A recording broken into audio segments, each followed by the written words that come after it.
there 6 years and I'm still standing. That's the first time someone said something to me that makes sense. Why do you care? I do. I don't, right now, I don't want to do this anymore. I don't want to see anybody else go through what I did. I lost my mother, my sister, my marriage, and I'm still standing because everybody counts. You get a letter, you get an email, you get a text, you obey it. They tell me the same thing. Really? Do I got fool written on my head? Boy, I'm going to keep standing.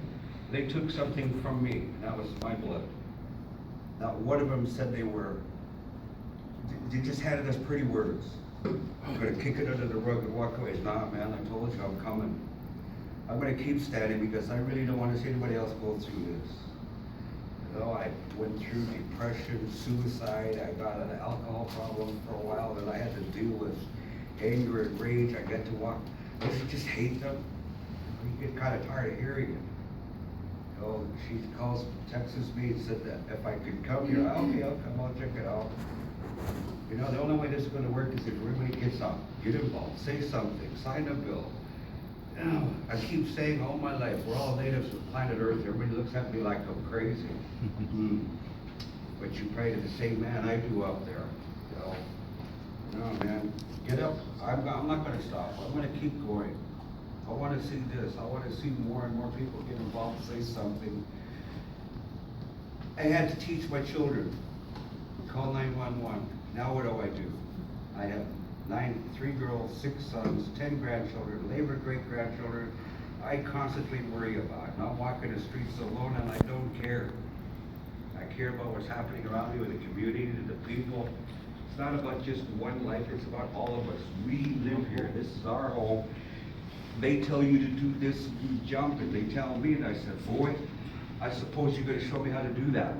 He said, but I'm a police officer. Well, I'm a taxpayer, and you got no right getting in my face, you're dismissed. They do walk away in shock.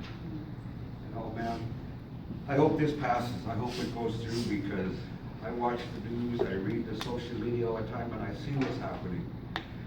As of today, I got 1.5 billion followers because I stood up for my brother, and I said, peace, stay calm. You're gonna go out there and protest. First start with yourself, respect yourself. I'm gonna go out there, I'm gonna say this, I'm gonna do this, I'm gonna do this in honor and memory of that person, not because of tone of skin. What does your heart tell you? What does your mind say? How do you feel? I mean, this is my home. You wanna chase me away, you're gonna take my life, you did like my brother. I'm out there teaching young people. I have, the youngest is 13, I'm teaching them. This is what you can do with your computer. Say something, do something, get up, don't be afraid. But I don't care what the law says. You read that because that's what it says. I said, officer, come here. This is what it says here. The cop says, well, if he's right, you know, it's just your choice if you want to answer this, to fill it out. Whatever, it was something that they were scared about. You're going to be having your children in fear? It's bad enough you're the parents and you're afraid for your children. Say something, do something. Get them sit down in a circle like in the old days, we'll sit down and talk. I don't want to see this happen anymore. I mean, every day my phone, right? My phone is always going off. I'm out there counseling. Since the day they took my brother, I've been helping people all over the place. I'm on Periscope. I'm teaching there in Japan, China, how to stand up to the system. They contact me, say they won their case. They want to come to Seattle and meet me and my crew that helped me do all this. There's only a handful of us that did this, and I see it got bigger and bigger.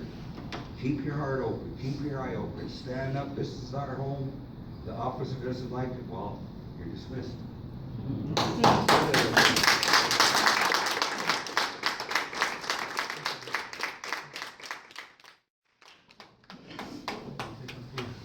So, one of the things Rick hears from folks is the police department wasn't ready for peace. They didn't know how to act.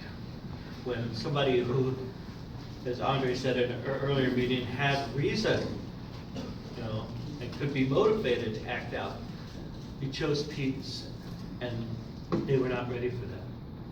Even the police said that. Some of the judges I know, you know, Rick, if you pulled a gun and shot him back, there's not a court in the land that would judge or trial you.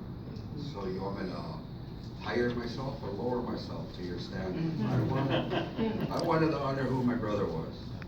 You know, I never thought I'd ever say that. I never thought I'd live them, but it's been 6 years and I see them. They're like, Mr. Williams, how are you? I walk away thinking, Mr. Williams now. But I had Jay and one other person I could actually trust through this whole 6 years. And you know what I thought was my friend who's my lawyers. Lord.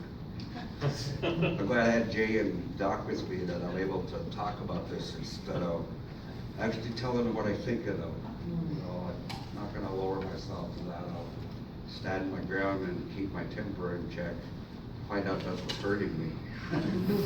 Well, I know that's what Andres and your family, that's your stance as well. That it's easier for them to fight and react to fighting. That's what they know. That's the life that they lead. But when we stand up in peace, they don't know what to do. And we're beating them because we said peace. We're in a nation now where people have no problem with incremental change. And what I had to say to the legislature and anybody who would listen is, we're trying to be reasonable here. In fact, we have guidance on how to improve our law such that it protects the people, the police, and the prosecutors. Now, notwithstanding we're in the middle of an election year, I get that. Yet the pushback was so great it caused me to wonder, well, what are we really dealing with? And I was reminded that not too long ago, the Ku Klux Klan was the police. As a matter of fact, let me go back. It was legal and expected that law enforcement killed, maimed, lynched, and otherwise destroyed black and brown men in particular, people in general. And so we have a whole culture shift here when we're in a state that has no problem spending more money to incarcerate and kill black and brown people than to educate them. And so, whatever you do, know that we need everybody, all boots on ground right now. We need this hit all kinds of ways. Yet, the only caution that we just wanted to put on the table is, yes, you won't have any fight from removing malice without malice. Prosecutors are all in favor of that. I mean, that's easy win. If we wanted to do that, we would have done that this past session. But we saw that if we're going to deal with it, let's do all of it. And if that means we're going to be in a longer battle, then so be it, because some of us have been in a battle for 400 years. And some of us feel as though we're back in 1960. And if we have to be the generation to rewrite forward what this is going to look like, well, then let us all join together and say, free at last, thank God Almighty.